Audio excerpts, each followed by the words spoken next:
Should I go ahead and ask you a question? Sure, anything. Okay. We're led to think that anarchism is bomb-throwing mayhem.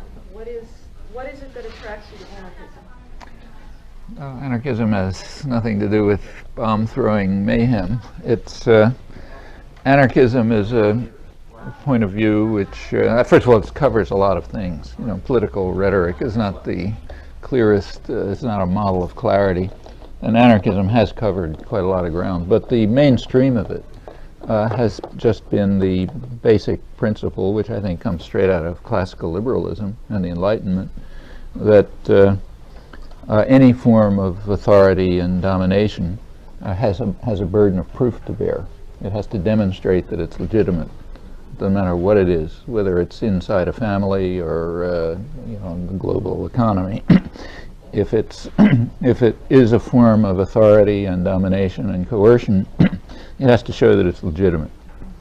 If it can demonstrate it's legitimate, and it's a heavy burden to bear. If it shows that it's legitimate, okay. If not, it ought to be dismantled. That's anarchism. Okay. Now, what is considered legitimate authority? It's the task of those who have the authority to demonstrate that. So, for example, if I'm taking a walk with my granddaughter, and suppose I'm taking a walk with my granddaughter and she runs out into the street, okay, and I grab her and pull her back. Well, that's authority, and it's my task to demonstrate that it's legitimate. And I think in this case, if anybody challenged me, I could make an argument saying that's legitimate authority. But the burden of proof is always on those who exercise it.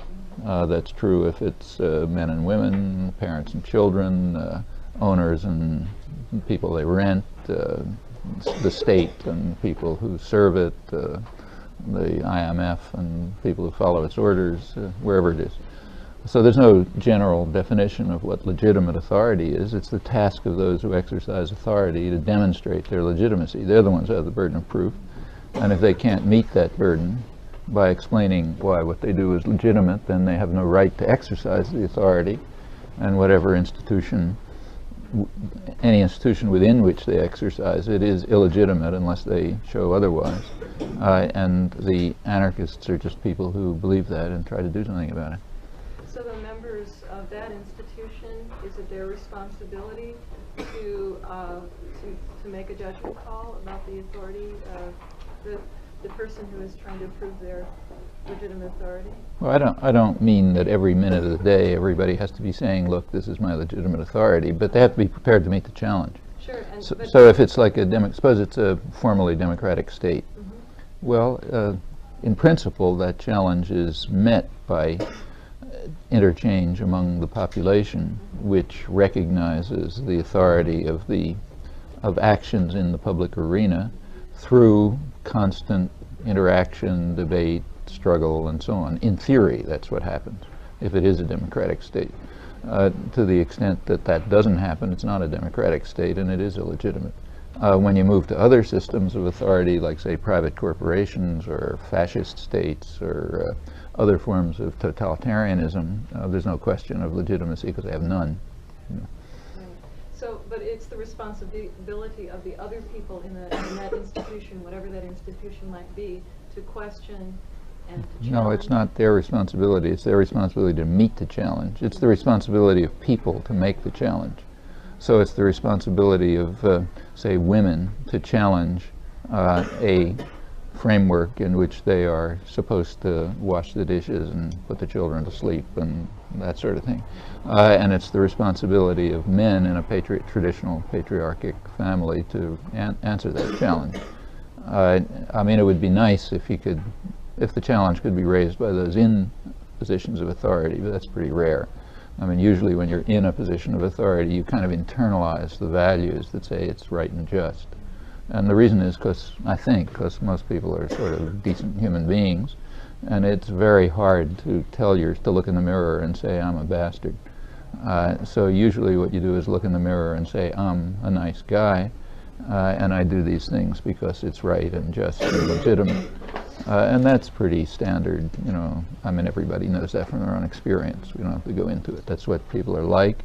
And therefore the responsibility of raising the challenge is typically in the hands of those who recognize that they have a subordinate status. It's very hard to recognize that. I mean, people live, for millennia, without recognizing that they are being subordinated in systems of power. I mean, that's true of women, for example. Or slaves. I mean, most slave societies were accepted by the slaves as legitimate and, in fact, necessary.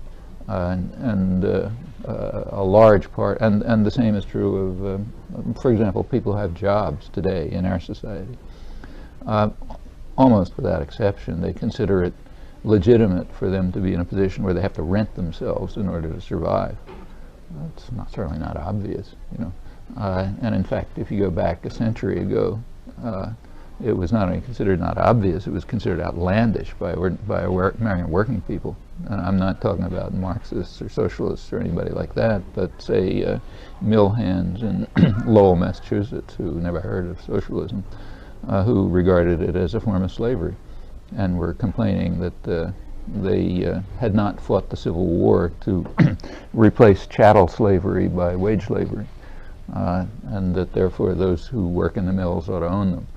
Because that's the Republican rights that we won in the American Revolution, and so on and so forth.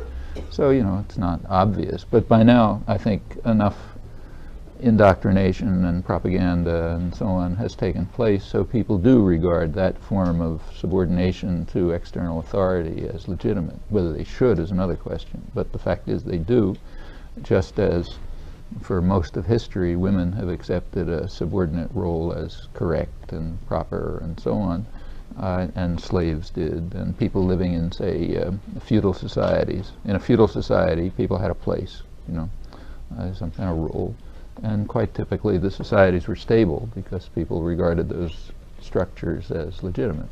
The same is true of religious structures, and I mean, throughout human life, there's a whole variety of systems of authority and oppression and domination and so on, which are usually accepted as legitimate by the people subordinated to them.